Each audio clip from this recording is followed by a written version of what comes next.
Dickie Betts didn't just play guitar, he helped invent a sound that defined a generation.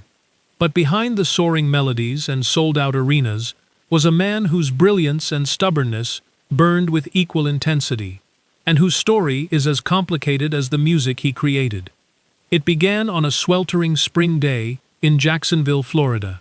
On March 23, 1969, a loose gathering of musicians crammed into a modest house on Riverside Avenue. There was no stage, no crowd, just amplifiers, cables, and raw ambition.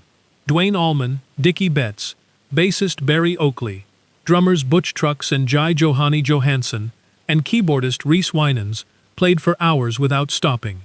According to band folklore, Duane was so electrified by the chemistry in the room that he locked the door and declared the band was now a reality.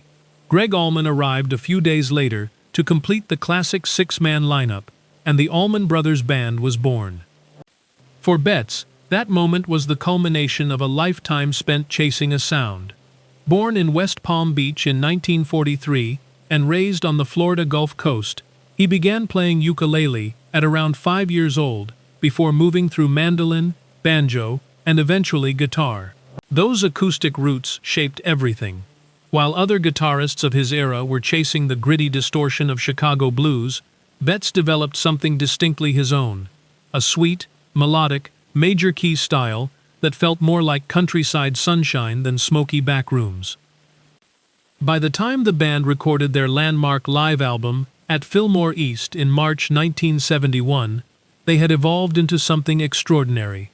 Betts contributed one of the record's most enduring pieces, an instrumental he called In Memory of Elizabeth Reed, named after a headstone he spotted in a Macon, Georgia cemetery. The track was a masterclass in musical conversation, two guitarists pushing each other towards something neither could reach alone. Then tragedy struck. In October 1971, Duane Allman died in a motorcycle accident in Macon, at just 24 years old. The loss was catastrophic. Betts, now the band's sole guitarist, stepped into an impossible role, carrying their sound without attempting to replace someone irreplaceable. He threw himself into the work with fierce determination, helping complete the Eat a Peach album alongside Duane's final recordings. Barely a year later, bassist Barry Oakley died in a near-identical accident, just 3 blocks from where Duane had fallen. The band had lost 2 of its founding pillars in the space of 13 months. What followed was one of the most remarkable pivots in rock history. Betts steered the band toward a lighter, country-influenced sound that reflected his own musical upbringing. The result was Ramblin' Man, a buoyant, irresistible anthem that climbed to number 2 on the Billboard Hot 100 and turned the Allman Brothers into household names.